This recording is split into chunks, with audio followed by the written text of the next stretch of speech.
Hi guys, hello, welcome back to another video right here on the channel. So it's that time of the month again when I open my subscriber package from Retro Gamer magazine and I show you the mag, hopefully a couple of days before it hits the shops, for anybody interested in buying it, seeing what it's about, etc. Okay, so this is the December issue, and so they very kindly included a lovely Pixel Platformers 2024 calendar. Let's throw on the trusty spec, so let's have a peep at this bad boy. Oh man. So it opens up in January and Donkey Kong straight away. Yeah, ColecoVision 1982. Then we go on to Classic Pitfall, Atari 1982 for February. I'm going to show all this, so I just want to see it. Oh my word, Manic Miner 1983. Just look at that. Anyone who knows me, like, I love pixel art. Chucky Egg from the Spectrum. Absolute classic again, 1983, ZX Spectrum. And then we've got Bounty Bob Strikes Back, the Atari 8-bits, 1985. It's only like a little paper calendar, but it is much appreciated, it really is, okay? Super Mario Brothers NES, 1985, of course. So, the Retro Gaming King here, absolutely, yeah. Bubble Bobble, Arcade, 1986. One of my top three games of all time, let alone arcade. Ghouls and Ghosts in the arcade, 1988. That is for August. September is Prince of Persia, PC, 1990. What's nice about this as well is it's got the date of each month that the new mag's due. Very clever marketing. Super Mario World, SNES, 1990. That is for October. November is the immortal Sonic the Hedgehog. Okay, that is 1992 on the Mega Drive. That was Sonic the Hedgehog 2, sorry. And December is Aladdin 1993. Okay. And we have just a little summary of the year in full and a couple of the cover mags there, or covers of the mags there from the past. Okay, so nice little freebie to start with. Okay, so let's get onto the main course, and automatically this has piqued my interest straight away. It's the one article I'm going to read as soon as we finish filming here, and this is of course the Atari Special, and it's a 2600 plus. Again, I'm a massive Atari fanboy. I say this every single episode, you know. That fills my heart with joy. So the opening cover there on the inside is the Evercade has been advertised with our superstar signing, Duke Nukem. And then we go straight on to loading, which is the editorial, introduce the team, and they give their opinions. The question is, what's the first game you'll play on a 2600 plus? Okay, I know what mine would be. I'll let you all guess that one. Okay, begins with an A and has little... yeah, I'm not even... I'll give it away. It's set in space and begins with an A. Okay, so we got the editor's bit. Then we go on to a very packed contents page. Again, with the Atari 2600 plus there in the middle. Okay. I need to stop saying okay. So yeah, just list down everything. So we have the main news, Ian Lee's column, News Wall, Mr. Biffo, A Moment With, Mike Chi, Back to the Noughties, Revivals, Killies, Chase HQ, F-Zero, Motorstorm. Then the features are The Map Makers, Whatever Happened to Home Alone 2, Kevin's Dream. So you want to collect LucasArts games, Peripheral Vision, the Turbo Stick for the NEC TurboGrafx 16, The Evolution of Disney's Illusion Games, Studio Profile Volition Inc., Future Classic, Suika Game, The Making of Spider-Man, Hardware Heaven, the Game Boy Advance SP, the main article inside the Atari 2600, the making of Ancipital, the making of Parasol Stars, one of the Bubble Bobble Rainbow Island CDs in there, folks. Reviews, Super Mario Brothers Wonder, Super Pocket, another Evercade product, Sonic Superstars, Metal Gear Solid Master Collection Volume 1, I'll be interested in having a look at that, Formula 1 Retro Racing World Tour, and then we go in the chair with Paul Quissette, the ex-director of Delphine, looks back at his impressive career in games, And yeah, that is that, folks. That is a doozy.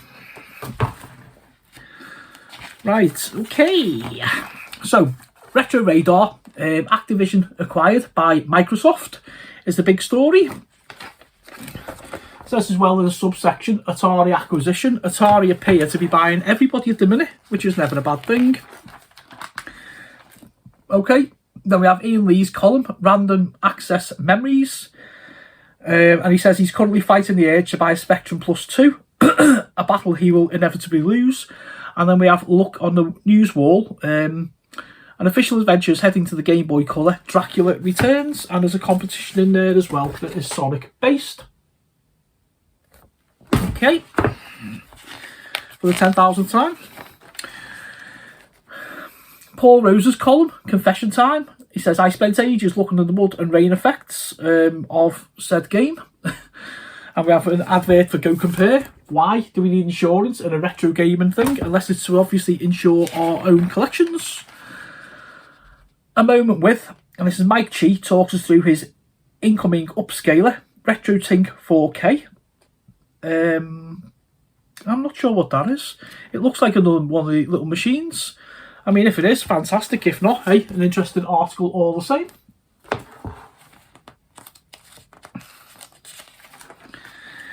And another advert for a Blaze product. We have the Taito Super Pocket and the Capcom Super Pocket. If you haven't already, go and check out my video I've just done recently when I unbox and show you my Taito one. I didn't bother with the Capcom one because I have the Evergate EXP, which has all the games built in anyway. And then we go back to the noughties, the latest news from April 2007. And just for fun, Crackdown was top of the Xbox 360 chart. WarioWare Smooth Moves was top of the Wii. Supreme Commander was top of the PC chart. Give It To Me, Timbaland featuring Nelly Furtado and Justin Timberlake was number 1 in the music charts. And of course we have the news as well from that year.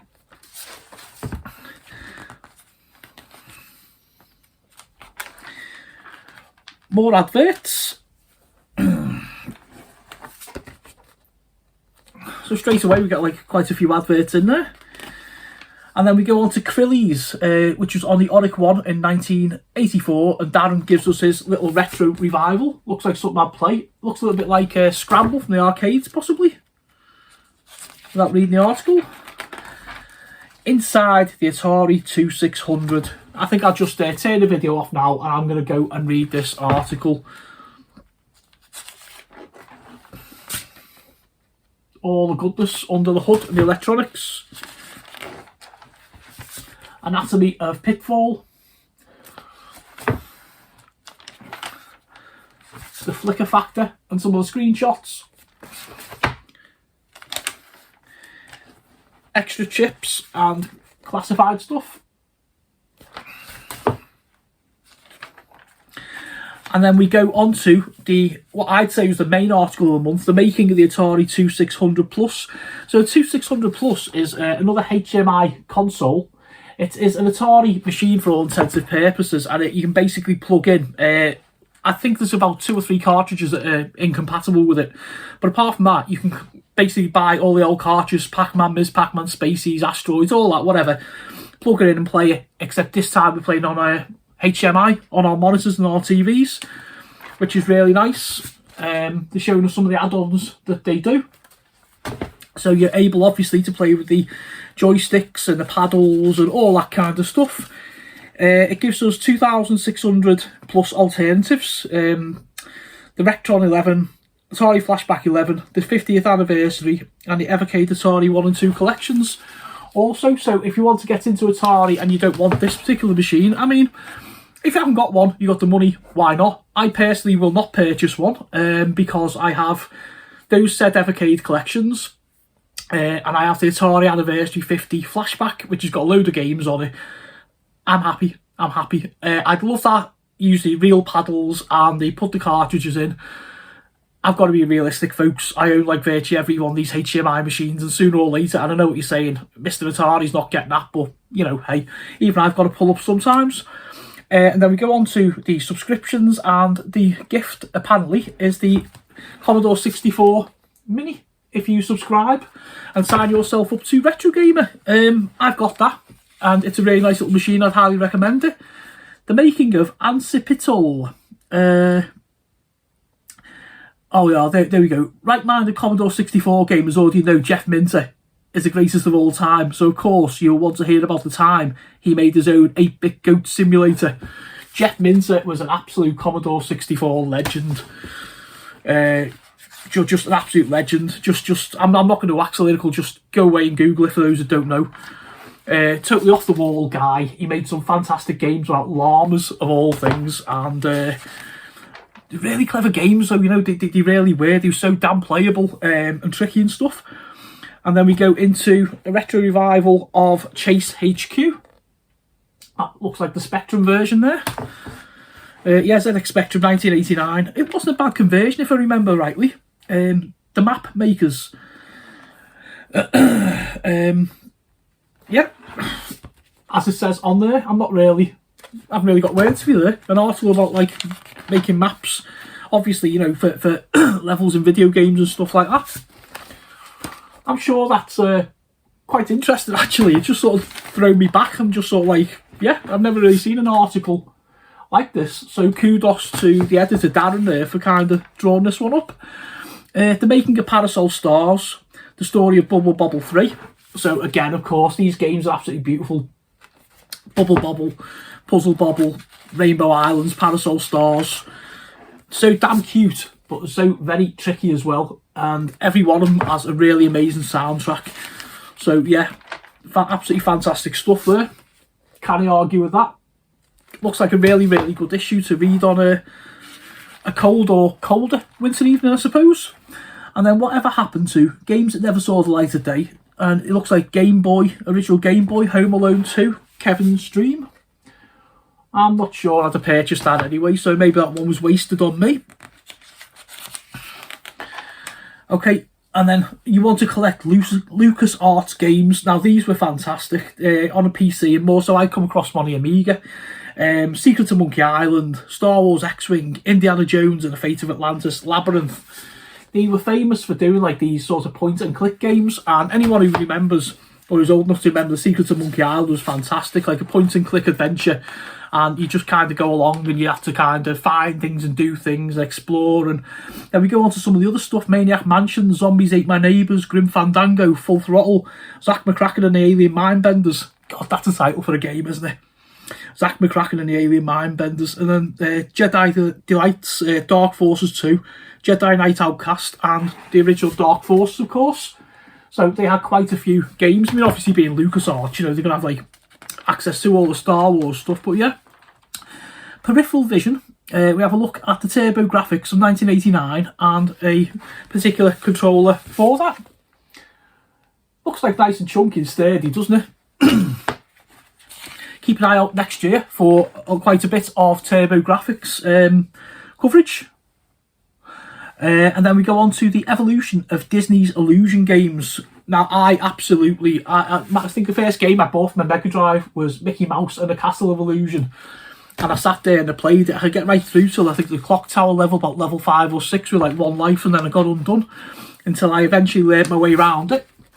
And then they done one with, it was like a Mickey and Donald one, where you had to work cooperatively together to like kind of climb up platforms and levels and solve puzzles and stuff.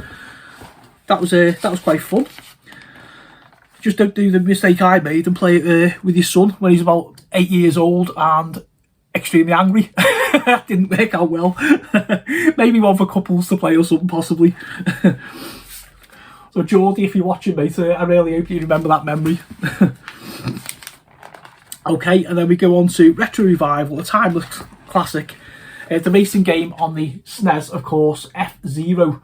This was brilliant. It was one of those games that really showed off the chip, the Mode 7 in the Super Nintendo. At the time, I had like a Mega Drive, like my friends were like, oh, you know, you got to see this Mode 7 chip in action, man. And I'm like, yeah, okay, whatever. I've got Mickey Mouse, go and do one. Add your own expletives, and I remember seeing like F-Zero, and even though racing games traditionally haven't been my kind of thing, I just sat back in awe and I thought that chip is so good, damn clever, you know. It made that machine, to be fair. Volition. Retro Game looks back at the 30-year history of Volition, one of the games industry's more recognisable developers. Okay, so it just shows us some of their games: Descent, Free Space Summoner, stuff like that. All good stuff. I do love these because even though you're not actually interested in some of the games, the stories that they actually sort of tell. Red Faction, Saints Row, more Saints Row. I digress. So you always have heard of like a game by them or something, but just the actual sort of stories about like the makings of these games, how they come about and stuff. Open world games there, they're sort of featuring, which might sort of fall in handy with that previous article on gaming maps. Future classics. Suka game. The surprising hit of 2023 is a fruity puzzle game that inspires rage and relaxation in equal measure and came from a totally unexpected source. Here's why so many players are after a big pair of watermelons. You can't beat a nice pair of watermelons, can you, folks? Very, very bright. Going into our segue. Let's see who picks up on that one and leaves a comment below. Bonus points. Okay, we go into the making of Spider-Man, and this was the PlayStation version, by the look of it. Okay, any Spidey fans in the house? And it says conversion capers there. So it also appeared on the 64, Nintendo 64, the Dreamcast, and of course the PC. It was like that one of those kind of open world games. I think I played it on it. I never owned it. I think one of my mates owned it. I remember playing it. It's quite good, to be fair. I remember like the sort of swinging and they find the webs up and like swinging between the buildings and that. Now I had one of these, the Game Boy Advance SP, Hardware Heaven. It tells us about the essential game being Castlevania. I would agree with that. Okay, little folding Game Boy. The amount of times I went into work with that bad boy in my pocket. My boss once nicked it off me to play Who Wants to Be a Millionaire. Stupid story. Okay, in the chair with Paul Quissette, a programmer and game developer. Paul Quissette, probably butchered, I'm sorry if you ever watch, tells us about a career punctuated with video game masterpieces, discusses his most recent project, Flashback 2, and shares his feelings about the industries now and then. Okay.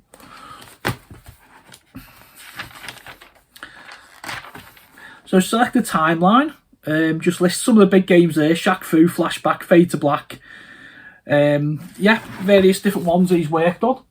They're the ones I instantly recognised. I was reading down because, like I say, every issue, you know, every video with the issues, I don't open these. I see these for the first time with you guys.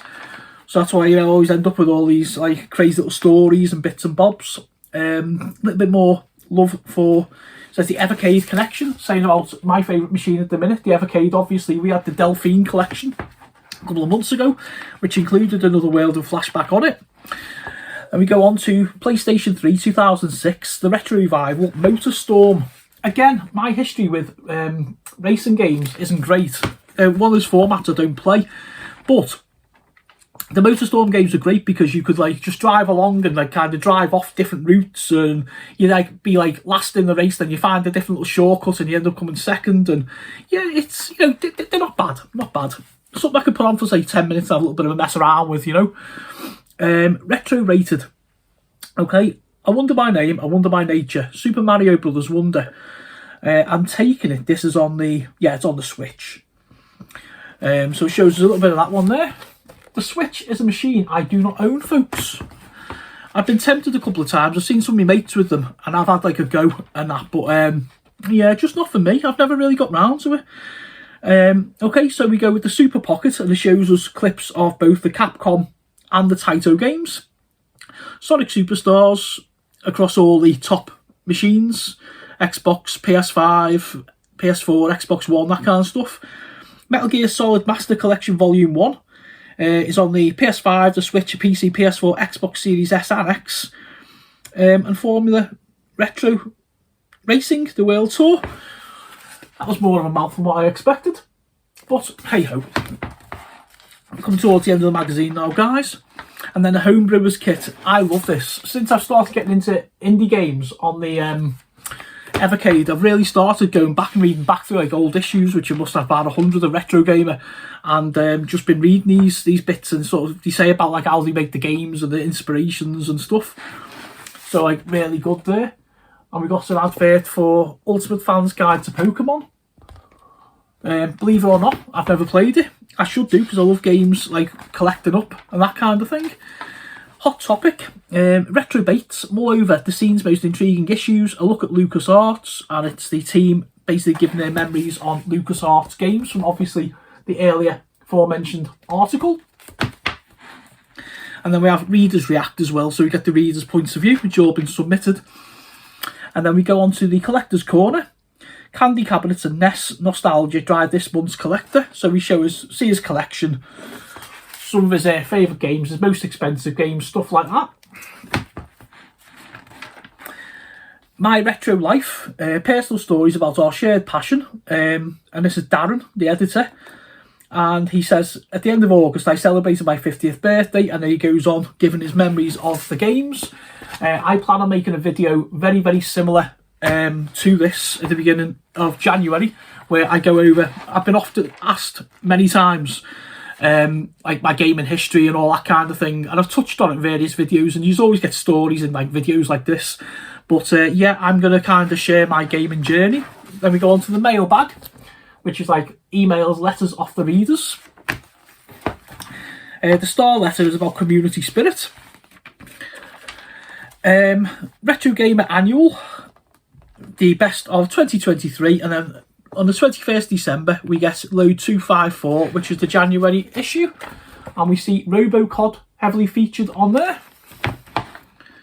the ultimate guide, and then the end game is the end of Tekken 5 Lee's ending, and another little advert for you there.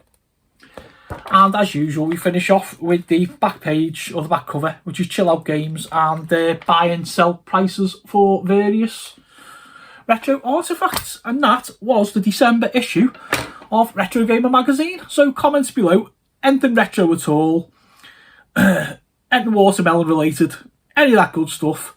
And I'll see you all for another Retro Gamer next year.